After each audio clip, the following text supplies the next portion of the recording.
Good morning dear students. स्वागत है आपके अपने यूट्यूब चैनल जिसका नाम है एक्स्ट्रा लर्निंग क्लासेज। अगर आप कक्षा 6 से लेकर 12 तक के विद्यार्थी हैं और तलाश में हैं किसी ऐसे चैनल के जो आपको अंग्रेजी सिखा सके, अंग्रेजी बिल्कुल सरल तरीके से सिखा सके, तो विद्यार्थियों आप बिल्कुल सही और दुरुस्त प्लेटफॉर्म पर हो। आगे की क्लास शुरू करने जा रहा हूं विद्यार्थियों, उससे पूर्व मेरा फेवरेट कोर्स, सफल व्यक्ति वह होता है जो निरंतर अपने लक्ष्य पर नजर बनाए रखता है और इसके लिए अडिग रहता है। इसे समर्पण कहा जाता है। उसे विद्यार्थियों क्या कहा जाता है? समर्पण कहा जाता है।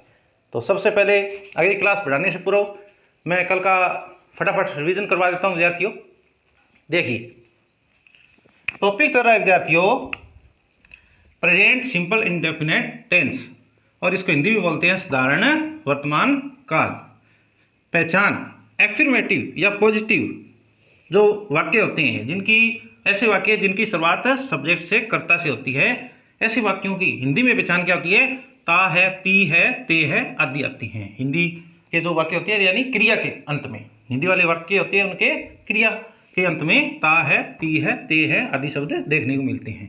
जबकि आप अंग्रेजी वाक्य में उनको ट्रांसलेट करोगे तो आपको वाक्य रचना जो काम में आएगी, पॉजिटिव या एफर्मेटिव वाक्य रचना काम में आएगी, वो कौन सी होगी?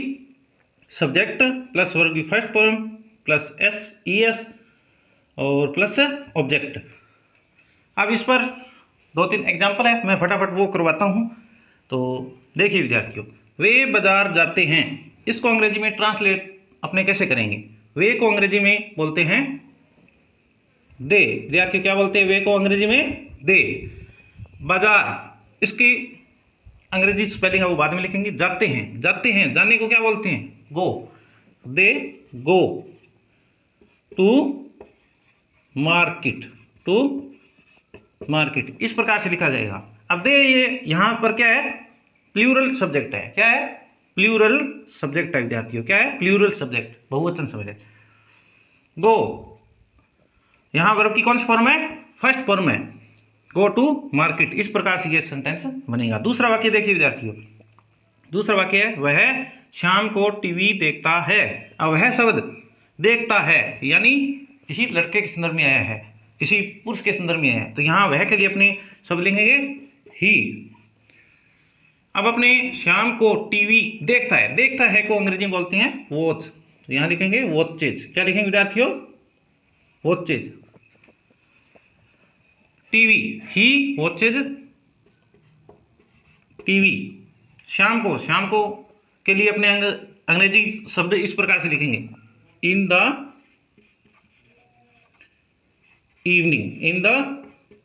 इवनिंग। इस प्रकार से ये वाक्य बनेगा।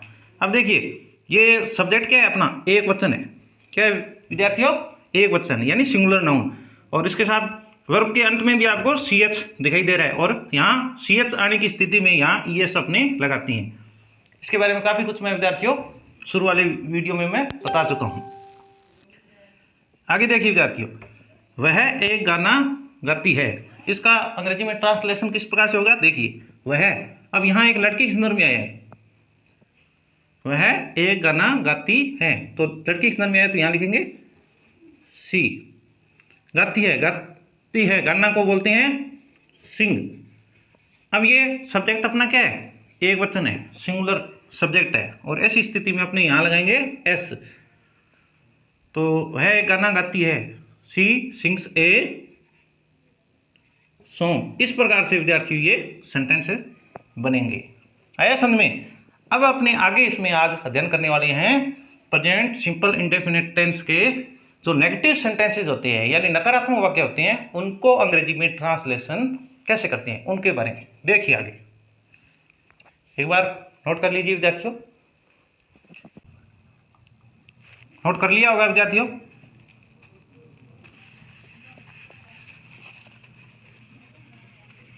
देखिए विद्यार्थियों, आज की क्लास आपके लिए बेहद ही उपयोगी साबित होने वाली है, क्योंकि आज मैं आपको करवाने वाला हूं नेगेटिव सेंटेंसेस यानी नकारात्मक वाक्य। कौन से? Present present simple indefinite tense के जो नकारात्मक वाक्य होते हैं नहीं वाले, वो करवाने वाला हूं। तो सबसे पहले इनकी हिंदी वाक्यों में पहचान क्या होती है विद्यार्थियों, देखिए इनके हिंदी वाले वाक्य में आपको मिलेगा नहीं, ता है, ये इसकी पहचान होती है हिंदी वाले वाक्य में।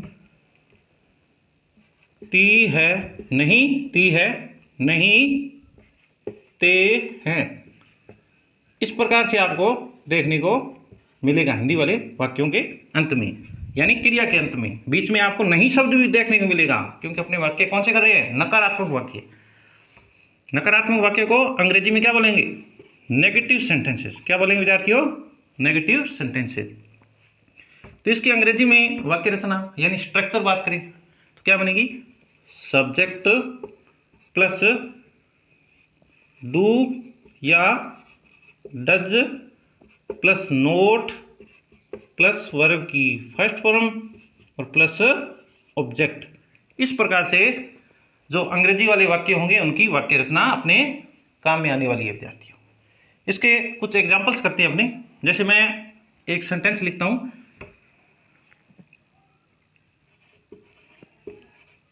सूर्य पश्चिम में नहीं उगता है। सूर्य पश्चिम में नहीं उगता है। एक तो ये सेंटेंस, ये वाक्य है हिंदी का। एक और लिख लेता हूं,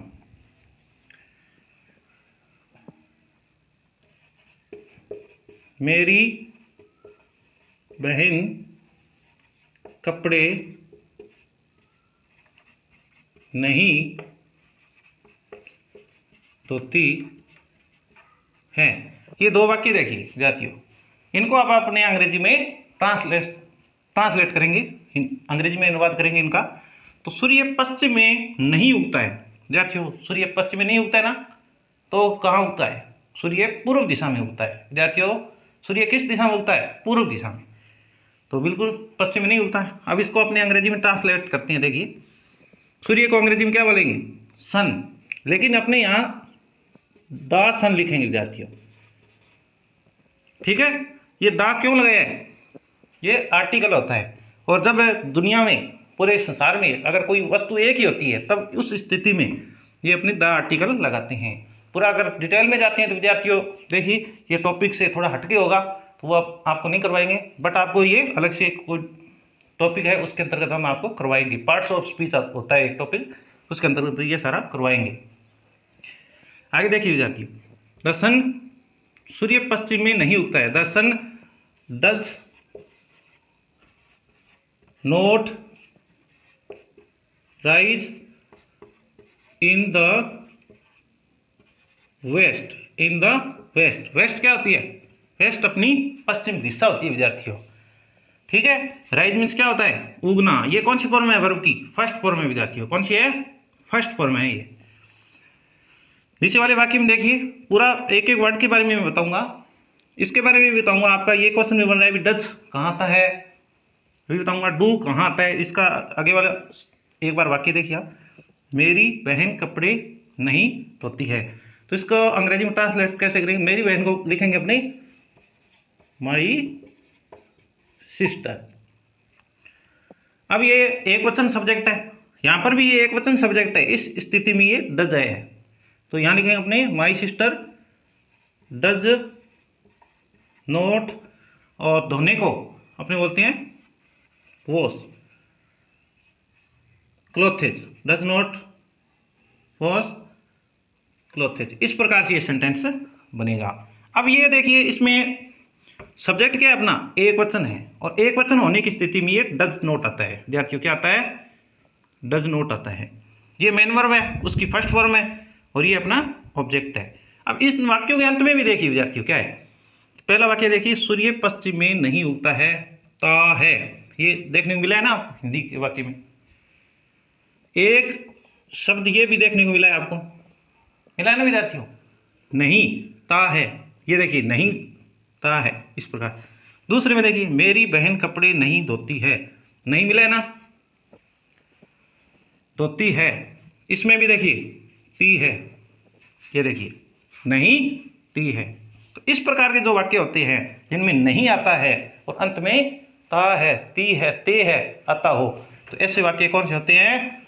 नेगेटिव सेंटेंसेज होते हैं। अंग्रेजी में उनको नेगेटिव सेंटेंसेज बोलते हैं, हिंदी में इनको नकारात्मक वाक्य बोलती है। हिंदी में क्या बोलती है विद्यार्थियों? नकारात्मक। कुछ और एग्जाम्पल लेती है अपनी, जैसे ऐसे लिखूं, वे स्कूल नहीं जाते हैं, वे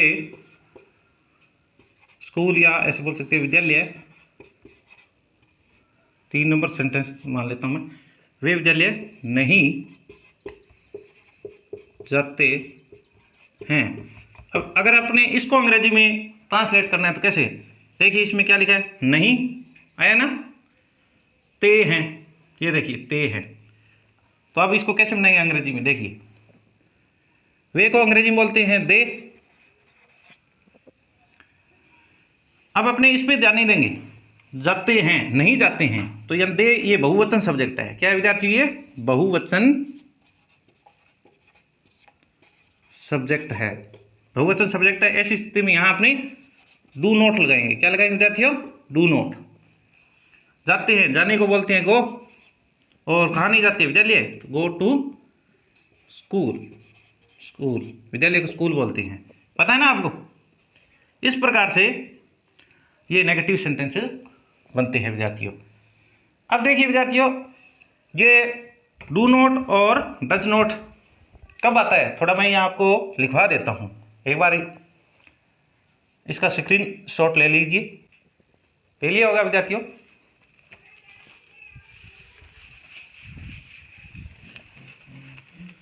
देखिए विद्यार्थियों, आपके प्रत्येक क्वेश्चन का जो आंसर है वो यहाँ मिलने वाला है। आप जो कुछ भी आपके माइंड में जो क्वेश्चन बनते हैं ना, वो सब के सब क्वेश्चन मैं ध्यान में रखता हूँ कि आपके क्या क्या क्वेश्चन हो सकते हैं। चलो मैं डू या डज नॉट का यूज अपने कब करते हैं तो वो लिखवा देता हूँ, यहाँ लिखवा देता हूँ। जैसे एक वचन सब्जेक्ट के साथ क्या आता है विद्यार्थियों? एक वचन सब्जेक्ट के साथ आता है डज नॉट। क्या आता है? Does not.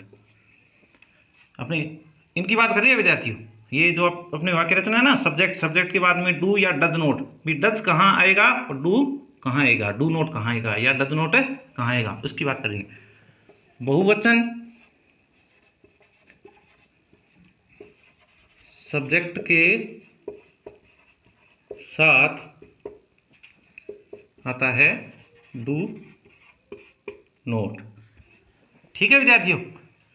अब अगला क्वेश्चन ये बन सकता है कि मान के चलो कि ये नोट ना आए, ये अगर नोट किसी सेंटेंस में नहीं आता है तो क्या ये हेल्पिंग वर्ब है? इनको हेल्पिंग वर्ब बोलते हैं विद्यार्थियों। इनको क्या बोलते हैं? डू या डज नॉट जो होते हैं ना, ये डू या डज, ये डू या डज होते हैं, इनको विद्यार्थियों क्या बोलते हैं? हेल्पिंग वर्ब्स बोलते हैं। क्या बोलते हैं? Helping verb. और ये नोट आने की स्थिति में ही ये हेल्पिंग वर्ब कहलाएगी, अदरवाइज ये हेल्पिंग वर्ब नहीं, ये मेन वर्ब के रूप में भी आ सकती है। ठीक है, देखिए विद्यार्थियों कैसे कि मान के चलो जैसे मैं यहां सेंटेंस लिख देता हूं, आई डू इट। अब ये यहां मेन वर्ब के रूप में है, वर्ब की फर्स्ट फॉर्म है विद्यार्थियों। यहां क्या है? First form. ये हेल्पिंग वर्ब नहीं है। क्या नहीं है विद्यार्थियों? ये हेल्पिंग वर्ब अब यहां नहीं कहलाएगी, ये मेन वर्ब है। और इसका हिंदी अर्थ इस प्रकार से होगा कि मैं इसे करता हूं, मैं इसे करता हूं, इस प्रकार से होगा विद्यार्थियों। तो ये इस बात का भी आपको ध्यान रखना पड़ेगा। ठीक है, अगर नोट है तभी ये हेल्पिंग वर्ब के रूप में होगी।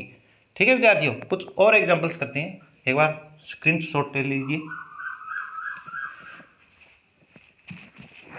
नोट कर दिया होगा विद्यार्थियों। विद्यार्थियों आज अपना टॉपिक जो चल रहा है वो प्रेजेंट सिंपल इंडेफिनिट टेंस के नेगेटिव सेंटेंसेस चल रही हैं। क्या चल रही हैं? नेगेटिव सेंटेंसेस, नेगेटिव वाक्य।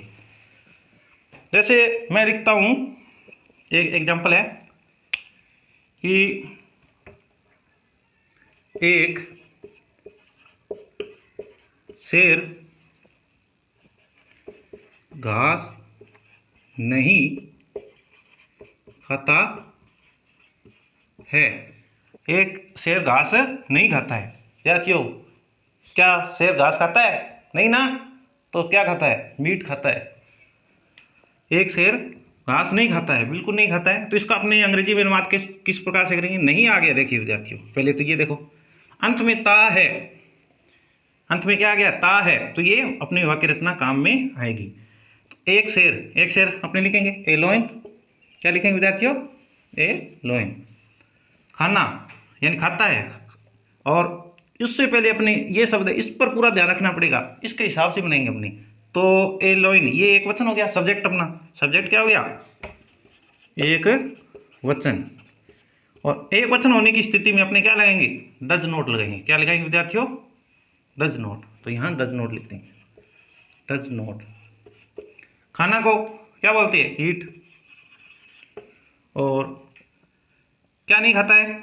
एक शेर घास नहीं खाता है। घास को अंग्रेजी में क्या बोलते हैं? घास को बोलते हैं ग्रास। अब इस प्रकार की आपको स्पेलिंग पता होनी चाहिए विद्यार्थियों। अगर आपको ये पता होगी इस प्रकार की स्पेलिंग, तो आप अच्छी तरीके से सेंटेंस को कर पाएंगे। अच्छी तरीके से लर्न कर लीजिए अगर कोई इस प्रकार की स्पेलिंग आपको याद नहीं है तो।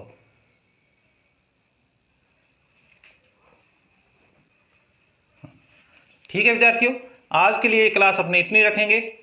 तो सबसे पहले, अगर आप इस चैनल पर विद्यार्थियों नए हो तो इस चैनल को सब्सक्राइब कर लीजिए।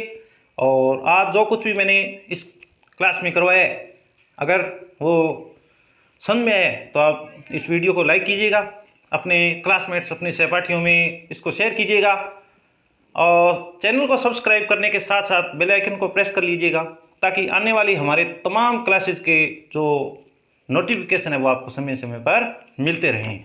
धन्यवाद, थैंक्स।